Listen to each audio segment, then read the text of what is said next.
Welcome to the Numbers Game. I'm Jace, and I'm joined by Nick and Marty. How are we going today, fellas? Going well, thanks, Jace. After the last episode, there was a lot of tech talk and a lot of people that are, getting on in years being, just displaced out of the work environment. So I've been upskilling myself over the last week, making sure I'm all over it. But going well. How are you, Nick, my friend? I'm great, thank you. Yeah, just feeling real productive. Already thinking about things that we can do in our business. Outside of upskilling you, although I don't know how that's even possible. Absolutely everything there is to know. Right. Well recovered. Going well, and looking forward to this episode. We always get some really good ears on our podcast when we talk tax. So, Jace, you're going to share some pretty cool stuff with us around how we can fix the tax issues and the budget deficit. Well, yeah, definitely. It's anytime that somebody will listen to me talk about GST reform and taxes, I get pretty excited, and hopefully we didn't lose everyone turning off just then, because bear with me, there's some interesting facts and figures and some stories around how places like Google and Facebook can end up paying next to no tax. So if you want to be like Google or Facebook, stick around. And if the ATO is listening, that's a joke, because I'm not encouraging that kind of behaviour. Today's episode brought to you by the team at Future Advisory. Since we're talking all things tax, we're in the thick of tax planning mode when it comes to June 23 when this recording's done. If you're listening in July 23 onwards, we're probably doing tax returns and all sorts of other crazy stuff. So if you need help with your taxes or just a general chat around business advisory, structures, bucket companies, minimizing your tax legally, futureadvisory.com.au, and you want to talk to Greg. Definitely Greg is your man. That was a test to see if he's listening. Good luck at the Gold Coast Marathon, Greggy, if you are listening. I'm sure this will be around that time. So, guys, we were planning a couple of EPs I did throw out there. We talked about the productivity boost, one of the recent EPs, Nick, you brought to the table, and one of the things there that we didn't go into too much detail because it was safe. This was tax reform. We're talking about, how tax can prohibit and stop businesses from innovating and wanting to do more because there just isn't that many incentives or things that can be done. And then also, if you are a high income earner as an individual or as a business, the amount of taxes you end up having to pay. So we know here that the highest marginal tax rate for an individual ends up at about 47%. So, you go to work, you work hard, and you come home and half of everything you earn's going to the tax man. So I talked about Australia being one of the only countries in the world who has GST or VAT, so it's basically a tax on goods and services, that has not moved or has not changed since it was first introduced. So back in the year 2000, some of us may remember Johnny Howard. I think he's a close friend of yours, Marty. You guys went to school together. So can't help myself. I've got more hair. Exactly. So Johnny Howard brought in the GST back in 2000, one of the things he's well known for, and it was brought in at 10%. Now, a lot of people liked 10%. It was a very easy number to work with. If something was $2 back then, it became $2.20. And, it was nice and easy to be able to work those numbers out. Now, for the last 23 years, it stayed 10% when most other developed economies and countries in the world have made changes to increase their rate of GST or VAT, even if it's only marginally and small increases, but they've increased it to work on the amount of revenue that a government collects. Nick, you talked about us being in a deficit. Our country owes a truckload of money due to all of the spending that it did to try and keep us out of recession during COVID and all the other things. This is an example of increasing GST. Now, I'm not one to go around saying, hey, we should pay more taxes. Increasing GST as a way of leveling the playing field. And then what would need to happen there is then we could decrease income taxes for all income earners, not just high income earners, but you'd be able to decrease the amount of income tax taxed on people's wages or businesses when they go to work. And what would be is a consumption tax where you then end up paying the right amount of tax based on how much money you spend. So I use the example of a client that went out the other day and bought a Maserati because he's making a killing. Even if he paid a little bit less tax in his business and a little bit less tax on his income, when he goes and buys that fancy new car, he's going to be paying a lot more GST than you if you buy your Toyota Corolla because you want to spend what's within your realm. So, guys, before I dive into too much more around GST and VAT and some of the kind of stats and things around that, what are your high-level thoughts on increasing GST and then bringing down income taxes? No brainer for me. I go back to Marty's solution, which is I think 25% tax across the board, whether it's 20% tax or 15% tax, whatever it is. But the reality is that when people earn money, they spend it. And that, of course, there's people that save money and become wealthier, and that's good. At some stage, someone's going to spend that money that they're saving. So, for me, it's the one thing that gives absolute, I'm sure, a slight deviation of absolute, but really a really good way to make sure those with more money pay more tax. Yep. Because if you haven't got it, you're not spending it. If you've got it, you're spending it. I can't see a way around. The only way people would get around that is if they're paying cash for something, which means the vendor is not charging GST. But that's very difficult these days. It's not like it used to be. We're a cashless society, so cash is becoming almost useless. So I think that's a diminishing problem, people trading with cash, although it is still there. Yeah. But for me, it's just it's fair. It's if you earn more money, you want to spend more, then you're going to pay the GST. It's just a way to make sure you actually capture it instead of giving people a system where certain methods can get them around paying what is fair. And I'm obviously referring to our tax system. Yep. So thoughts, Marty? Still a cash society out there at the Valley? Yeah, just check under the cupboards when you break in. Under the bed, there's always a little bounty to be found out there.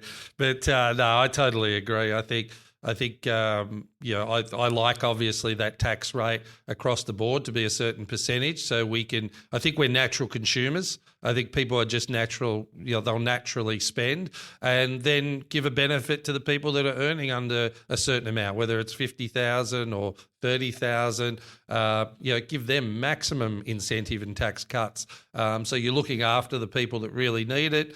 I like the idea you've brought that up today with the increased GST. Other economies are doing it, so that I have to give that a little bit more thought, Jace. But I think it's a really good idea because you are then you're bringing that equality back into that consumer market. So give people more to spend. They will create more opportunity. So at the moment in society, in Australia, it's still like you get punished for doing well, and I'd like to transition that to encouraging people to create more, and the money's just the scorecard, and then how that's allocated in the system is more fair. So I like the increased GST. I don't think that's a bad thing. I'm thinking through my mind, how will that impact, the people that are earning less, but I think it'll be an equivalent to where they're at in what they're consuming anyway. So I think it does make sense in hearing it at a high level. I've got a question for Jason, you too, Marty. This could be a really stupid question, but why do we have a sliding scale on tax rate based on what you earn? Because on the surface, to me, that makes absolutely no sense. If you're talking about disincentivizing people to get ahead, that's the one thing that creates the disincentive because, you go up to that next tax bracket, you lose even more of a percentage of your income. So why would you want – and it also means people are always trying to do dodgy things to get below that bracket. Yeah. Mm-hmm. Now, some people might say, well, the more people that earn more should contribute more. Well, they will automatically. If the tax rate's 15% across the board and I earn 100 and someone else earns 50, then I'm going to pay double the tax. And then I'm also not going to have an incentive to try and get below a particular bracket. And I've got more money, so I'm probably going to spend more, which means I'm going to pay more GST.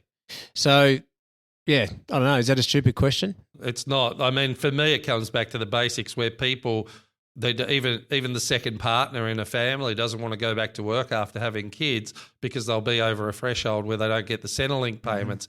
Mm-hmm. You've still got baby boomers that don't want to have over 200 grand in the account because they're not going to get their pension. It's like we're not incentivizing. Yeah, people will always work the system. How much money do we spend in regards to finding good vehicles to minimise tax and maximise money back into the business to provide more jobs and do more business? But look at that. We talked about productivity in the last episode. Look how much headspace has to go towards that, where you just have a simple system to encourage people to do more and do better and support the people that legitimately can't for whatever reason, could be health or a number of different things. Then you've got a whole economy that's moving forward and encouraging each other through just the stories running through the whole economy to do well. Yeah. And I think the government benefits from that. You know, it just the other way just doesn't make sense. Yeah. All these tiers to me. Well, and the other thing, Nick, and it's a great point that you bring up. I would be retired if I could, or maybe not retired, but if I had $1 for every time somebody asked me what's the point in earning to the next bracket because they're just going to get taxed more. So when people see these, you know, going from 90,000 back I think for a long time it was 90K, and if you went over 90K, you went up to 37 cents in the dollar was your tax rate. Now, psychologically, a lot of people went, whoa, geez, I'm going to keep my income at 89,999 because I don't want to go into 37%, thinking that it changed their whole tax rate to 37 cents instead of 32 cents, 32 and a half. Again, it's a psychological thing. Then I've had people come to me and go, oh, there's no point getting a second job to top up my income because I'm going to lose half of it as tax because it's 50% tax on a second job.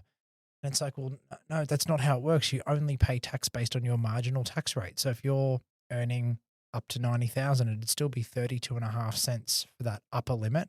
But actually on average, it's probably closer to 20 cents in the dollar. So if you actually got that second job, yes, they would withhold some extra tax to make sure you were covered, but then you get a whopping healthy refund at tax time because you're only really paying on average 20 cents to the dollar. But again, it's all of these different things that kind of stifle productivity. And again, we're bringing that last episode in, just going, and Australia is well known for having one of the most complex tax systems in the world, or the most overtaxed system. And for a long time, they've tried to bring down, you know, the company tax rate from 30% to 27.5%, and now it's sitting at 25%. But this is then where I was going to segue into the back end of this episode. Again, talking about tax reform for a better economy. That's the point of what we're talking about here, and getting people comfortable with change for the better, for the greater good of our economy. Now, you've got a place like Ireland, which I wanted to share a story with you guys. Ireland has a 12% or a 12.5% company tax rate. I'm just going to flick down to my notes now that my mouse isn't working. 12.5%. Now, 12.5% compared to Australia's 25%. If you're making a decent whack of money as a big multinational global corporation, you're probably more likely to want to be taxed out of Ireland than Australia, aren't you? Ireland then go further and have an even better deal for these big global players where they effectively help places like Facebook and Google get their effective rates of tax down to between 2% and 4.5%.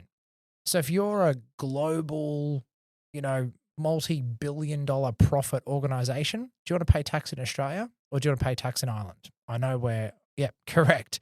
Spot on. So Ireland a long time ago went, how do we increase revenue as a country? What kind of things do we put in place? Really, really smart. They went and put all these things in place deliberately as a government and as an economy to make sure that places like Facebook or Google would want to have their global headquarters based in Ireland.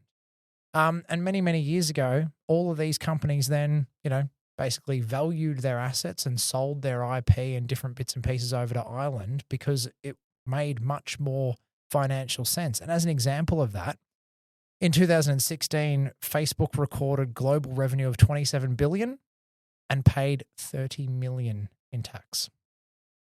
$27 billion, $30 million. So it's effective. It's I won't even do the percent. It's like 1 and a bit percent back then, and now it's kind of hovering 2-3%. So it's this, you know, and I bring this up as examples of, and look, even I think I touched on it before to you boys. Even as a small business accounting firm at Future, with the clients we work with, we've now got multiple clients that have dealings around the world. They're working out of the US, you know, Netherlands, Europe, you know, New Zealand entities, different stuff going on everywhere. And the world is becoming way more globalized than it's ever been before. And I remember 10 years ago in my CPA studies, it was talking about globalization and how we had to be open and familiar to business dealings cross borders. Now, it's taken 10 years, but quite a lot of businesses are now coming to us going, why can't we be structured out of Singapore? Why shouldn't we set up an entity in Hong Kong if there's a 0% tax rate on sales out of Hong Kong that aren't sales to Hong Kong. Why don't I register in Ireland if it's more tax effective? And this is the problem that happens around the world, where you've got countries like Australia that put a big barrier up to stopping businesses from wanting to structure here and pay their taxes here.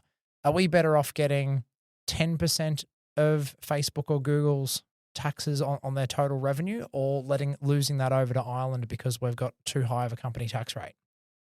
But fortunately, guys, what do you think of that first? I mean, just again, we've talked about it before, Marty, bringing taxes down to a flat 20% and just calling it a day and moving forward.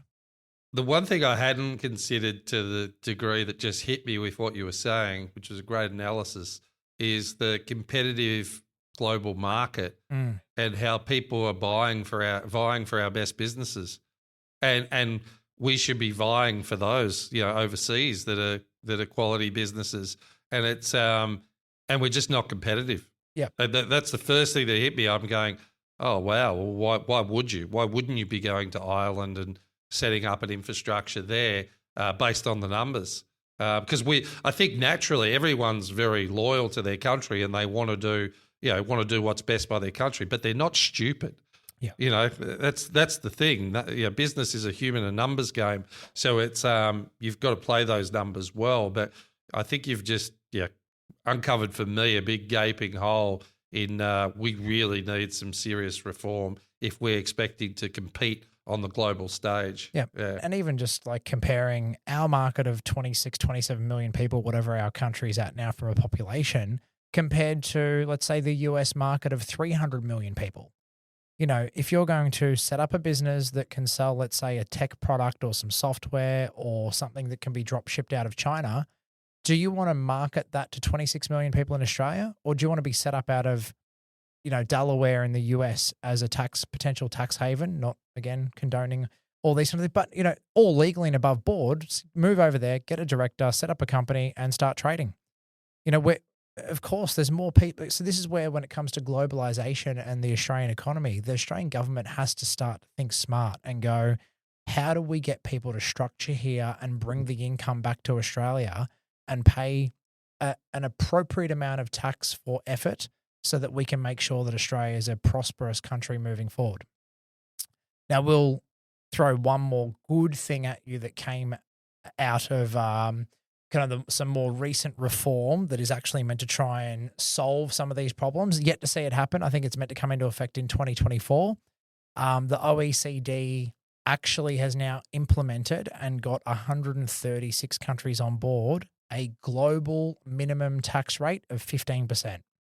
So what that means in really kind of simple terms is, if Facebook or Google take a bunch of profits and transfer it from Australia, for example, and they transfer it over to Ireland, where historically they would have paid, let's say, 2 or 3%, they now need to report their global earnings and what tax they've paid globally in all different jurisdictions.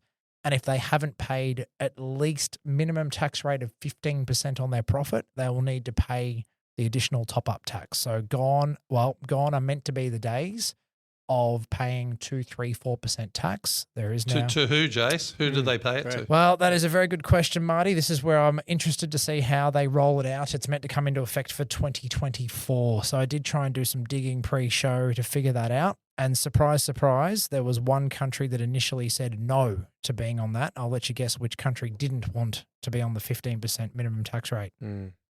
Ireland. They said no. So they did end up turning around and agreeing to the proposal for the 15% minimum tax rate. I think they were a bit worried at first by saying, if they went too early and said yes, how that might affect places like Facebook or Google from staying in Ireland and being taxed there. It's a great question. I'll look into it, might bring it up for another reading the play in future of how they're going to do that. Because I thought that too, going, well, if the profits have been lifted out of Australia and sent to Ireland, taxed at 4%, and then this global 15% has to be paid, how do they figure out what's meant to go back to Australia or the US or different economies? As long as it's not going back to the governing body. Well, yeah, that OECD might be cashed up and then decide, who needs help building roads and infrastructure and hospitals and healthcare and whatnot. So, look, Bingo. I think the moral of the story, the point of this episode, is that when we think about our tax system, there is one, I'll round out on a bit of a positive note that from the 2024 year, things are meant to get more simple. So from 1 July 2024, basically they are removing the 32.5 cent tax bracket and the 37-cent tax bracket. And it's going to be a flat 30 cents between 45,000 and 200,000. So there will be, and again, even for ourselves, Marty or Nick, I think you touched on it before about all this manipulation between tax brackets and, moving things around. The accountant in me goes, oh my God, it's taken away some of the flexibility and distributions that we use to help bring a family's wealth down to a certain tax limit.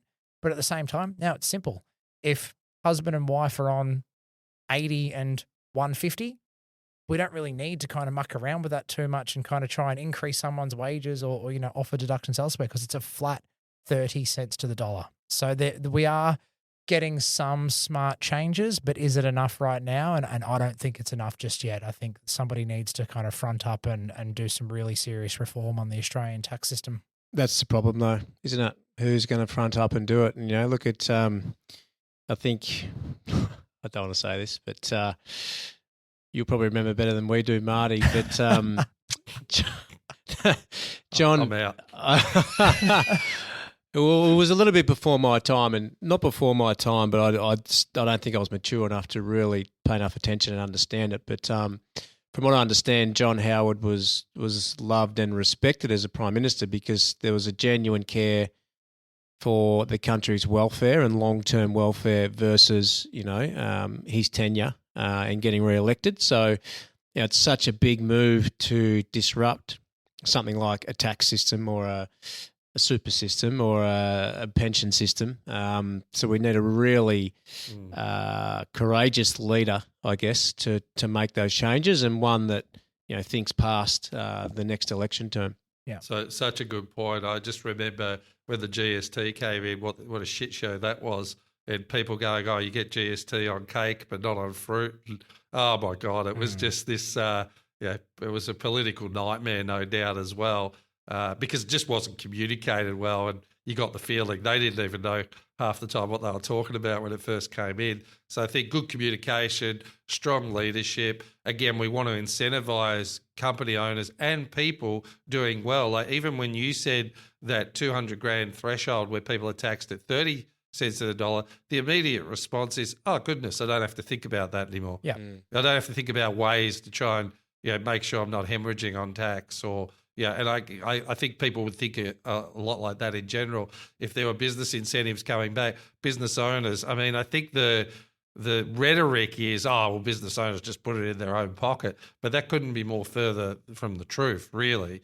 A lot of the times they're paying, CEOs and bringing people in and paying those big bonuses a hell of a lot of the time. And I'm sure it crosses a bit, but generally people want to continue to build businesses and grow revenues and build great businesses. So ultimately they'll put that money to better good. Yep. So it's everyone wins if we don't have to constantly worry about how we're getting gouged in the back. Yeah. Mm-hmm. So it's I'll leave you really with some numbers because I know you love your numbers, Marty and Nick. But effectively, one of the biggest kickbacks on that tax cut was that the people who get the biggest win are the income earners earning $200,000 or more.